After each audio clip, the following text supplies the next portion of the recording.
So to start section 2, you're given a simultaneous equations question in an applied context here. So we've got tank A begins to lose water at a constant rate of 20 litres per minute. The volume of water in tank A is given by that. It starts at 1,000.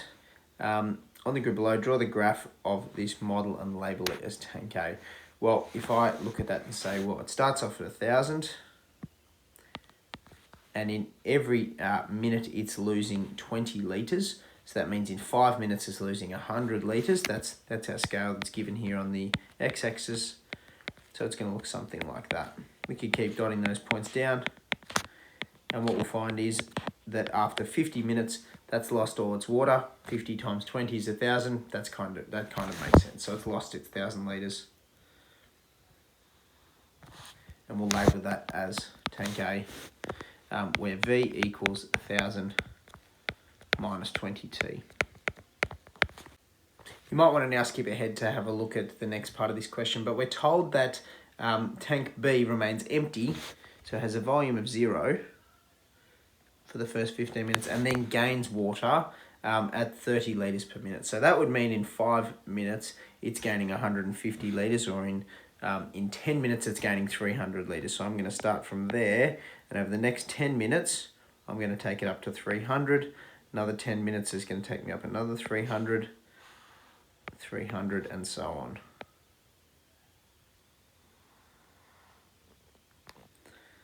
And there we can find now the point where the two meet, where they've got the same amount of water in them. And if I've drawn that well enough, it should be that point there. And also checking by our calculations, that point there is in fact 29 minutes. And that point is 29 minutes, and it's a volume of 420 litres in each of the two tanks. Part 3 here, we're asked, using the graphs drawn or otherwise, I'm going to do the otherwise. I'll show you in a second how to do the graphical method as well. Find the value of T when the total volume of water in the two tanks is 1,000 litres. So we have our function for A, where VA is 1,000 minus 20T. And VB, well, we know that that's 30T because it's gaining 30T, but the problem here is that until 15 minutes there was no water in there.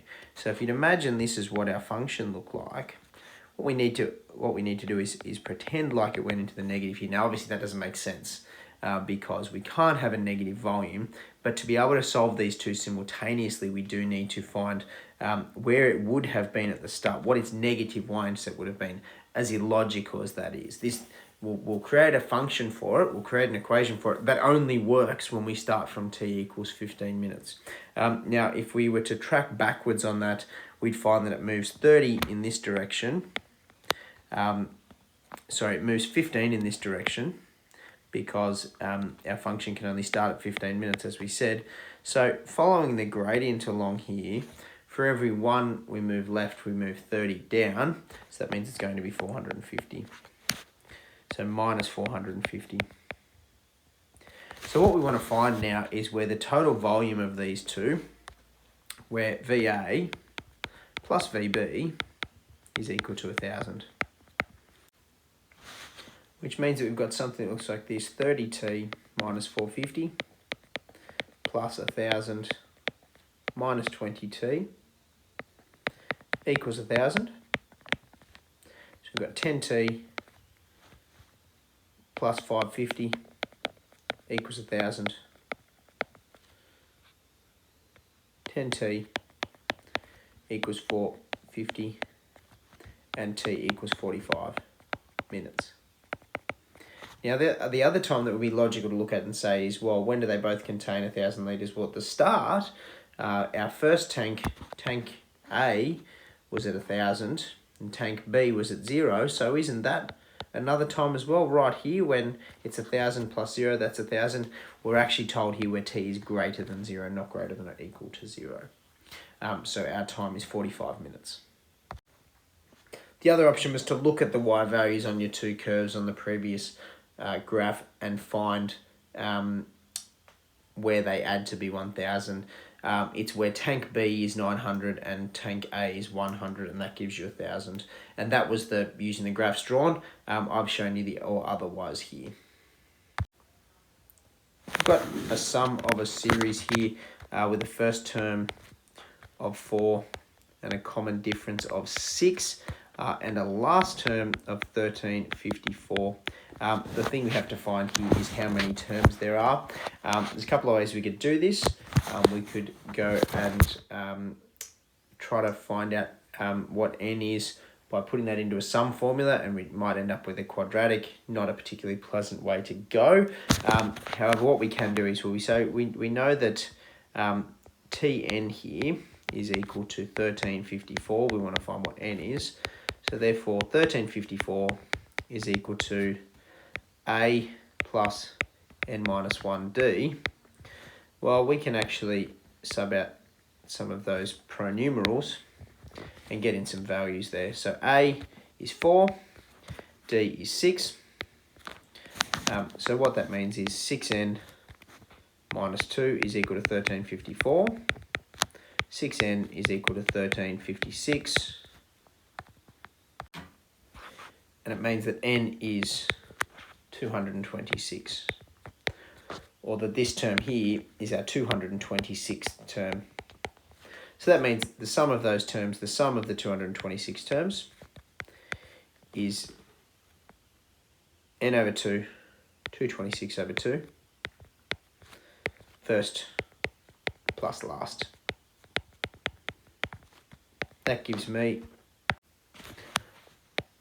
153,454. We've got an integral here for our trigonometric function sec squared x. I know that my primitive of sec squared is tan x. That means I've got tan x between pi and 4 and 0. I don't need to worry about any division or any adjustments that I need to make here because the derivative of tan is sec squared. I have those in their basic terms there. I go and write my substitution of tan of pi and 4 minus tan of 0. Tan of pi and 4 is 1. Tan of 0 is 0. So my answer is 1. Probability question here in question 14. History and geography are two of the subjects students may decide to study. For a group of 40 students, the following is known. 7 do neither, 20 do history, 18 do geography. So we can use a Venn diagram or otherwise. I'm going to use the Venn diagram. So we've got history, geography. You don't have to use different colours. We said this was history, this was geography. We know that 7 do neither, which means that 33 do either of these two subjects. So we know that within the blue circle there needs to be 20, and within the green circle there needs to be 18. But that means that we would already have exceeded our number of students here, being 40 as a total. So what I can do here is I can add together my 18 and my 20 to get 38 students, and say, well, I needed that number to actually be 33 students, and I can take away 5 from both of those to say that I'm going to have 15 who do history, I'm going to have 13 who do geography, and I'm going to have 5 who do both. As always, we do a little check here and say, all right, I've got 15 plus 5 is 20, 33, and another 7 gives me 40. So just to clarify how we did that, I said I know that 33 students do either. They could do history or geography or history and geography, but my sum of history and geography is 38 students. So 38 minus 33 gives me 5, and these 5 are our both. And once I've got that, I just backfill that and say, oh, I know 5 sit in the middle, 20 have to be in the blue circle, so 15 just do history, and 13 just do geography. So my question here is not just to draw a good Venn diagram, but actually to say how many students do both, and say very clearly 5 do both. Now, a student is chosen at random. Given that the student studies geography, so they are in the green circle, what is the probability that the student does not study history? So we are ignoring the 15 and we are ignoring the 7. So we want to know the probability that if they do geography, they don't do history. So this we could write as 13 over 18, because 18 students do geography and 13 of them do not do history. Two different students are chosen at random, one after the other. What is the probability that the first student studies history and the second student does not study history? So we've got successive situation here where we're going to subtract because we're choosing one student and then another student immediately afterwards without replacement. So what's going to happen here? Our first probability is going to be the probability that the first student studies history. Well, that's just going to be 20 out of 40. And the next part of that experiment is, and the second student does not study history. Well, the people that don't study history are my 13 geography only people and my 7 neither people, which is 20. But now there's only 39 left, which gives me 10 over 39. Just to recap again, it was 20 students who do history over the 40 students total, followed by 20 students who do not do history, which is the 13 and the 7. That's a different 20 from the first question, over the 39 students that remain. So it's 10 over 39 once I simplify those two fractions. Trigonometry here, where we need to deal with a couple of bearings. So first of all, we're told that person A, Mr. Ali, is on a bearing of 35 degrees, and the person B is on a bearing of 100 degrees. So we've got to show that this angle APB is 65 degrees. We should do by saying that angle APB is equal to 100 minus 35, which is 65 degrees. Saying that that's 100 and that's 35, so the difference between them is going to be 65. Now we're going to find this distance AB. Now we do that by using the cosine rule because I'm dealing with two sides in my triangle and an angle. The angle that we conveniently were asked to find there in part A. So I'm going to say that AB squared, I'm going to call that D. So I'm going to say let AB equal D for distance. Don't have to do that at all.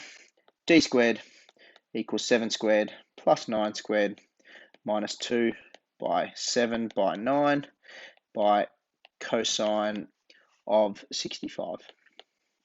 That's going to give me 76.75. Now, of course, we've got to take the square root of that. And we're going to get about 8.76. We're not told a unit here, but I'm happy to go 8.76 kilometers to 2 decimal places as long as we describe what we are doing. Now, as always, we've got to think about this logically. 8.76 seems like a kind of reasonable answer. That 76, though, if you forgot to square root, wouldn't seem like a reasonable answer. If I walk 7 kilometers in one direction and you walk 9 in the other, we would be 16 apart. That's as far apart as we can be by doing that experiment. So we've got to think logically about our answer here. Part C, find the bearing of Miss Brown's group from Mr. Ali's group. That word from is the key word there, from Mr. Ali's group. So we're going to draw our little bearing from up here. And this is the angle we're trying to find there in green. So what we really need to know, we need to know something about one of the angles in this triangle. Now I'll just proceed to mark a couple of things in green there. I know that this angle is going to be 80 degrees because I've got 180, which is directly south. Take away 100, which is this angle NPB.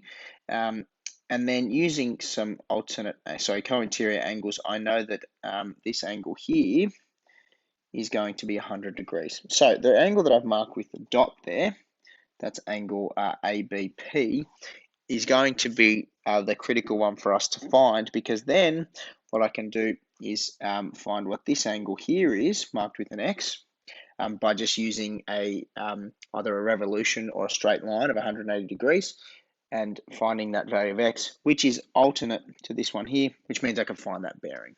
So I'm going to, just like I did last time, I'm going to let angle ABP equal alpha. So let's go find alpha. So we're going to use the sine rule this time. We could technically use the cosine rule as well. I'm going to use the sine rule just because we've used the cosine rule in part B here. So I'm going to say sine alpha over, well, sine alpha, our angle marked with a dot there, I'll mark it as alpha, corresponds to 7 kilometers, is equal to, we need to use the angle we know, which is this 65 degrees, sine 65 over, now that 65 degrees corresponds to the answer we just found there, 8.76. I'm going to use the rounded version because these are two separate parts of the question.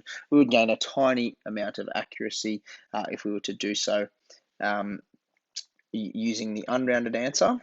But considering we're going to the nearest degree, it's probably not going to affect us. So that means sine alpha is going to be equal to 7 sine 65 over 8.76. Which means sine alpha is going to be equal to 0.72. Of course, that doesn't mean that's my angle. Alpha is going to be equal to the inverse sine of that, which is about 46.4 degrees. I'm going to say that's approximately 46 degrees. Now, given that I know that alpha is 46 degrees, I can then say that my angle here that's marked with an X, let's in fact call it angle X. Change my color for that, running out of space a little bit. Angle X is going to be equal to 360 minus 180. In fact, we can use 180. It's going to be equal to 180 minus 100 minus 46.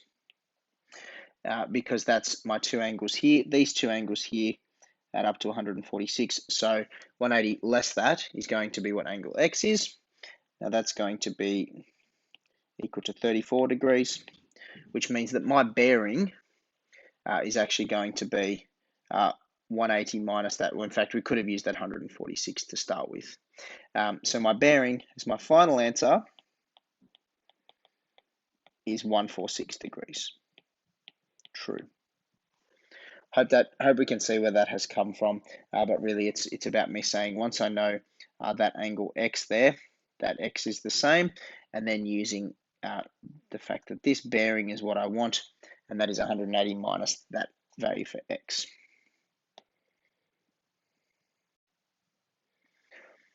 All right, we've got to sketch this curve here. Now, for a curve sketching question, I'm always first thinking about my derivatives. Do not determine the x-intercepts. Well, that would be an extension 1 idea, so we don't need to worry about that. First of all, a couple of things I note. Having a look here, as I see it, I've got my my y-intercept. Okay, so my y-intercept is -1. And what I'm actually going to do straight away is get myself a set of axes there. I've got a Cartesian plane. I'm going to mark it with a 0. I've got x, got y, and so I'm going to mark my y-intercept straight away as -1. Now, I'm going to go find my derivatives. So y dash is going to be equal to -3x squared plus 6x. Y double dash is going to be equal to -6x plus 6. I'm going to write those both in factored form. So I'm going to take out -3x, x minus 2, and then -6, x minus 1. They're both in factored form there. Just means I can go and find my turns and my point of inflection. So we need to find the stationary points first. So that's my stationary points occur when y dash equals 0, and my point of inflection occurs when y double dash equals 0. So I'll color code these in. So first of all, I'm going to let y double dash equal 0. Sorry, y dash equals 0. Which means that I'm going to have -3x outside of x minus 2 is equal to 0. So x is equal to 0 and 2. Find my corresponding y values there. Well, that means that y is equal to, when x equals 0, y is equal to my minus 1, which is my y-intercept. So it means I've just got to turn at my y-intercept, which is absolutely fine. Next, if we go and have a look at this, if I go substitute in 2, I get y equals minus 2 cubed plus 3 times 2 squared minus 1, which is minus 8 plus 12, which is 4 minus 1 is 3. So those are my two values, 0, minus 1, and 2, 3 are my two terms. Now if I go mark those, I've already got the 0, minus 1 labelled, but if I go and label this point 2, 3, about there somewhere, you can tell which one's the maximum and which one's the minimum by just looking at what the curve's going to have to look like. It's going to have to look something like this. That also fits with the fact that this is a negative cubic, meaning that when x gets really, really big, we're going to be down here and up here. So it is fitting with that. Now I'm going to leave that sketch there, but we're also going to prove where the point of inflection is, and we're also going to prove the nature of the turning points there. We do have 4 marks here, so I do have a little bit of time to work with. So this is going to be minus 1, and this is 2, 3. Now we don't need to go find what those x-intercepts are, but we can see that there's 3 of them. Now I need to prove the nature of or determine the nature of my stationary points. So what I'm going to do for this, I'm going to go and find out what y double dash is. So when x equals 0, y double dash is going to be equal to 6. And when x equals 2, y double dash is going to be equal to minus 6. So what that means is that 0, minus 1 is a minimum, and 2, 3 is a maximum, which again is fitting with what we predicted the curve would look like just by looking at where those 2 points sit. But we do need to prove it using the second derivative. You could also use the table of values as well and go and use values like minus 0.1 and plus 0.1 and see that there is in fact a change from decreasing to increasing, or vice versa for the second term there. Now for the point of inflection, I'm going to go and find where y double dash equals 0, which means I've got minus 6 outside of x minus 1 equals 0, and that means that x equals 1. Again, I need a y value to go with that, which means I'm going to have y equals minus 1 cubed plus 3 times 1 squared minus 1, which is minus 1, plus minus 1, which is minus 2, plus 3, which is 1. It's again fitting with what we think our curve should probably look like, something like this, 1, 1. Is roughly where my point of inflection is. Now again, I need to do a table of values here to confirm that this is actually a point of inflection. So what I need to do is go test just a little bit either side. So when x is 0.9, 1, 1.1, I'm going to test what y double dash is. So at 0.9, I'm going to have a positive. At 1, I would get a 0, and at 1.1, I actually get a negative, which means I've gone from concave up. I'm concave up here, and then I go to concave down over here. So that means I have had a change in concavity, and I have confirmed that this point, 1, 1, is in fact the point of inflection. So that's the things you would need on there for your curve sketch. Again, do as you're asked with this type of question. You're asked to find the stationary points and the point of inflection. Find both of those. If you just ask for the stationary points, find the stationary points and leave the point of inflection. Sometimes it's too hard to find that, or it's not a particularly nice number. But in this case here, we could find both of those. Always with this type of thing, see that it kind of looks like it makes sense, like that you can piece it together and that it fits naturally on a Cartesian plane. Checking what's going to happen when x is really, really big and positive, or really, really big and negative, and then that your turning points actually produce the type of curve that it should. A cubic that's got 2 turns and 1 point of inflection is a nice shape for us here. Bit of calculus here on this page, which is reasonably common that these sort of questions sometimes get grouped together. I've got to find the primitive function of this here. Now, as I look at it, I go, well, I can't split it up because I've got 2 terms in the denominator. So that means I'm going to have to try to use a log. Now, to do a log here, I need that to be a 2. because I need the top to be the derivative of the bottom, which is 2x. Now to balance that out, I've got to bring a half out the front, which means I can make my primitive function here equal to a half of the natural log of 4 plus x squared. And of course, because it's an indefinite integral, I need to add my constant there. Now, my derivative here in the next question, I've got two options here. I can treat this like a product rule, or I can just expand it out, and then I'm going to have to do a product rule anyway. So I'm going to go and use a product rule straight away, because if I do expand that out, just to show you what I was talking about, if I have e to the 2x times 2x plus e to the 2x, okay, well, this part here is quite easy to differentiate, but then this part here is still a product rule anyway, so I'm actually just going to go to use a product rule from the start. And let's see what we get here. So my derivative is going to be d on dx of e to the 2x, 2x plus 1.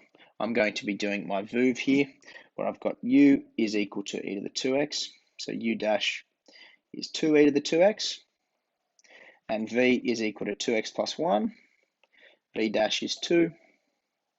So my derivative here of the whole thing is v, 2x plus 1, times u dash, 2e to the 2x, plus u e to the 2x, times v dash, which is 2. Now, I have a look down at part B here and see this interesting looking primitive function I've got to find. The two are definitely related, given this word hence here. So what I actually want to do is I'm going to expand out this set of grouping symbols here.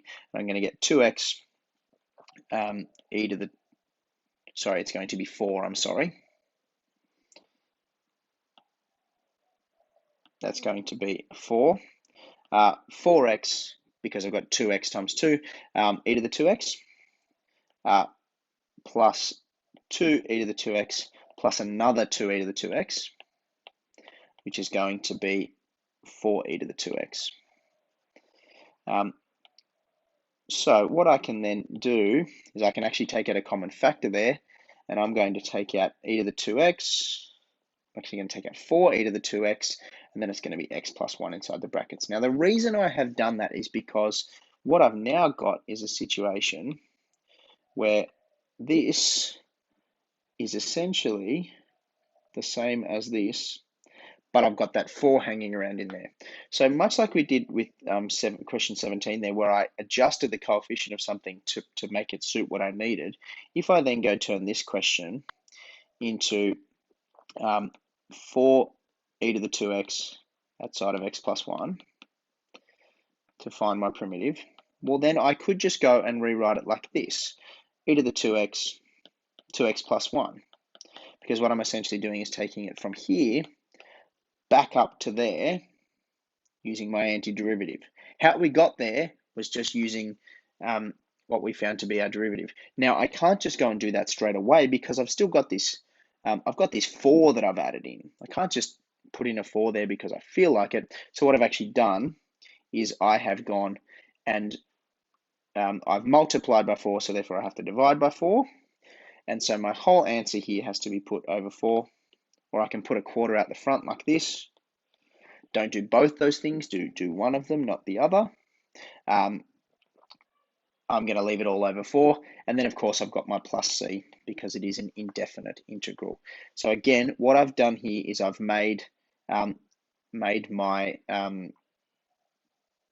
my integral here into what the result of my derivative was in part A. This is a classic question of it to differentiate. I've got my differentiate, and then hence I integrate.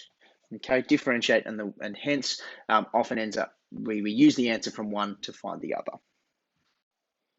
Trigonometric identity question here. We've got to prove that sec theta minus cos theta equals sine theta tan theta.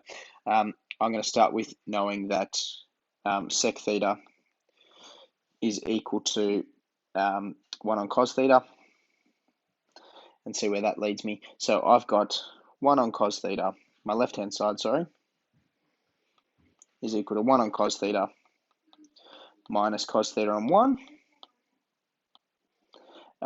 which means I'm going to try to put those two expressions together by having a common denominator of cos theta. So I'm going to have 1 on cos theta minus cos squared theta on cos theta,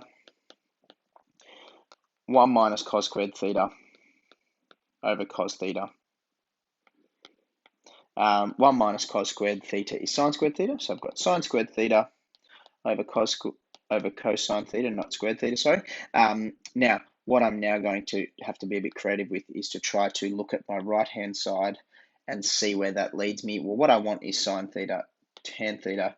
Well, tan theta is sine theta over cosine theta. So now how I can rewrite the left-hand side is sine theta multiplied by sine theta over cos theta, which is, as we needed to, sine theta tan theta.